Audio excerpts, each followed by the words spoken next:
بہت پرانی بات ہے۔ پہاڑوں اور گھنے جنگلوں کے بیچ ایک پرسکون گاؤں آباد تھا۔ یہاں کے لوگ محنتی، سادہ اور خوش اخلاق تھے۔ کھیتوں میں ہریالی جھومتی تھی، نہروں میں پانی کی کھنک گونجتی تھی، اور رات کو چاندنی گاؤں پر اترتی تو منظر کسی خواب جیسا لگتا۔ لیکن یہ سکون زیادہ عرصہ قائم نہ رہا۔ ایک دن گاؤں کے چند کسان کھیتوں میں کام کرتے ہوئے اچانک چیخنے لگے۔ جب باقی لوگ بھاگتے ہوئے وہاں پہنچے تو انہوں نے دیکھا کہ کسان اپنی جگہ جم کر کھڑے ہو گئے ہیں۔ نہ وہ چل سکتے تھے، نہ بول سکتے تھے۔ ان کے ہاتھ، پاؤں، چہرہ اور آنکھیں سب پتھر میں بدل گئے تھے۔ وہ سانس لیتے ہوئے زندہ تھے، مگر مکمل طور پہ پتھر بن چکے تھے۔ یہ منظر دیکھ کر گاؤں والوں کی روح کانپ اٹھی۔ دن گزرتے گئے اور ایک ایک کر کے کئی لوگ اسی طرح پتھر بننے لگے۔ کچھ بچوں کو کھیلتے کھیلتے یہ مصیبت گھیر لیتی، کچھ عورتیں پانی بھرتے ہوئے پتھر میں بدل جاتی۔ ہر بار چیخ سنائی دیتی اور پھر ایک زندہ انسان پتھروں کی بے جان مورت میں بدل جاتا۔ گاؤں کے بزرگوں نے کہا، یہ سب پہاڑ کی چوٹی پر رہنے والے اس جادوگر کا کام ہے جو برسوں سے اندھیرے کے جادو میں مبتلا ہے۔ وہ انسانوں کو پتھر بنا کر اپنی طاقت بڑھاتا ہے۔ خوف نے پورے گاؤں کو اپنی لپیٹ میں لے لیا۔ لوگ رات کو دروازے بند کر کے بیٹھ جاتے، بچے خوف سے کانپتے اور کوئی بھی پہاڑ کی طرف جانے کی ہمت نہ کرتا۔ انہی دنوں ایک اجنبی گھوڑے پر سوار گاؤں میں آیا۔ اس کا لباس سادہ مگر وقار سے بھرا ہوا تھا۔ اس کی آنکھوں میں عزم کی چمک اور دل میں ہمدردی کی روشنی تھی۔ یہ تھا شہزادہ ایاز۔ جب اسے پتا چلا کہ گاؤں کے لوگ جادوگر کے ظلم کا شکار ہیں تو اس نے گاؤں کے بزرگوں کو جمع کر کے کہا، میں وعدہ کرتا ہوں کہ اس جادوگر کے ظلم کو ختم کروں گا۔ اللہ کی مدد اور سچائی کے ساتھ میں اس اندھیرے کو شکست دوں گا۔ گاؤں والے حیران بھی تھے اور ڈرے ہوئے بھی۔ ایک بوڑھی ماں نے آنسو بہاتے ہوئے کہا، بیٹا، بہت لوگ گئے مگر کوئی واقف نہ آیا، تم کیوں اپنی جان کو خطرے میں ڈالتے ہو؟ شہزادہ مسکرایا اور بولا، ماں، اگر کوئی کوشش نہ کرے تو یہ ظلم کبھی ختم نہ ہوگا۔ میں اللہ پر بھروسہ کر کے جا رہا ہوں۔ شہزادہ ایاز رات کے وقت اپنی تلوار اور ڈھال لے کر گھوڑے پر روانہ ہوا۔ جنگل کی خاموشی خوف پیدا کر رہی تھی۔ ہر طرف پرندوں کی خوفناک آوازیں، ہوا کی سرسراہٹ اور کبھی کبھار بھیڑیوں کی ہولناک چیخ سنائی۔ راستے میں اسے پہلی رکاوٹ ملی، ایک اندھیرا غار۔ غار کے دہانے پر بڑے بڑے سانپ بل کھا رہے تھے۔ شہزادے نے اللہ کا نام لے کر تلوار گھمائی، سانپ پیچھے ہٹ گئے اور وہ غار کے اندر چلا گیا۔ اندر اندھیرا اتنا گھنا تھا کہ ہاتھ کو ہاتھ سجھائی نہ دیتا۔ اچانک غار کے اندر سے خوفناک دھاڑ سنائی دی۔ ایک دیو نمودار ہوا جس کی آنکھیں آگ کی طرح دہک رہی تھیں۔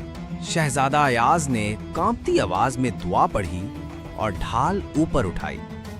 دیو نے اس پر وار کیا مگر ڈھال مضبوط نکلی۔ شہزادے نے موقع پا کر تلوار کا وار کیا اور دیو زمین پر گرا۔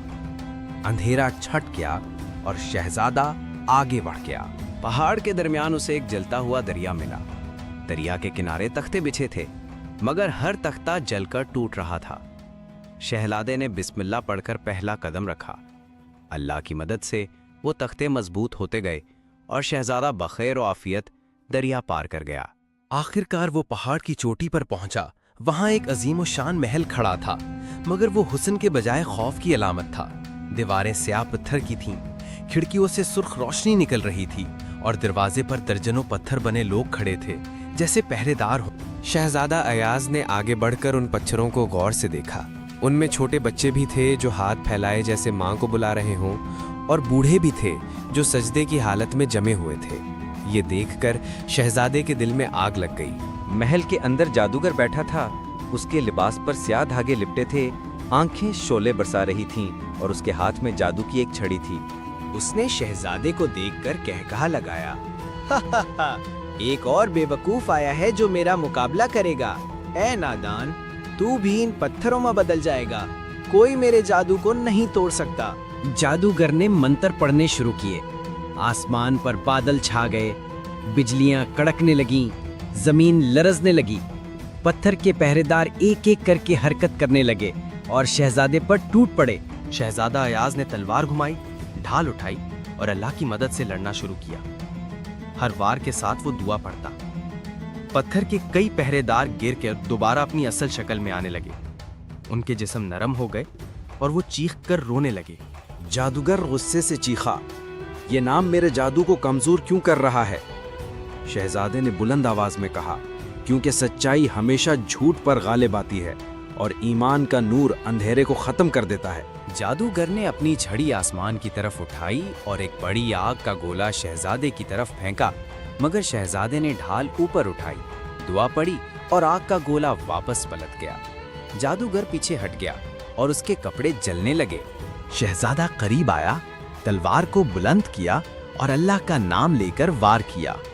جادوگر کی چیخ آسمان تک گونجی اور وہ زمین پر گر کر ہمیشہ کے لیے ختم ہو گیا۔ جادوگر کے مرنے کے ساتھ ہی اس کا جادو ٹوٹ گیا، محل ہلنے لگا، دیواریں گرنے لگیں اور سب پتھر بنے لوگ ایک ایک کر کے زندہ ہو گئے۔ بچے اپنی ماں کی گود میں بھاگے، مائیں سجدہ شکر میں گر گئیں اور بوڑھے آنکھوں میں آنسو لیے آسمان کی طرف ہاتھ اٹھا کر دعائیں دینے لگے۔ گاؤں والے شہزادے کے قدموں کو چومنے لگے اور کہنے لگے، ہم نے اپنی آنکھوں سے دیکھا ہے کہ اصل طاقت تلوار میں نہیں بلکہ ایمان میں ہے۔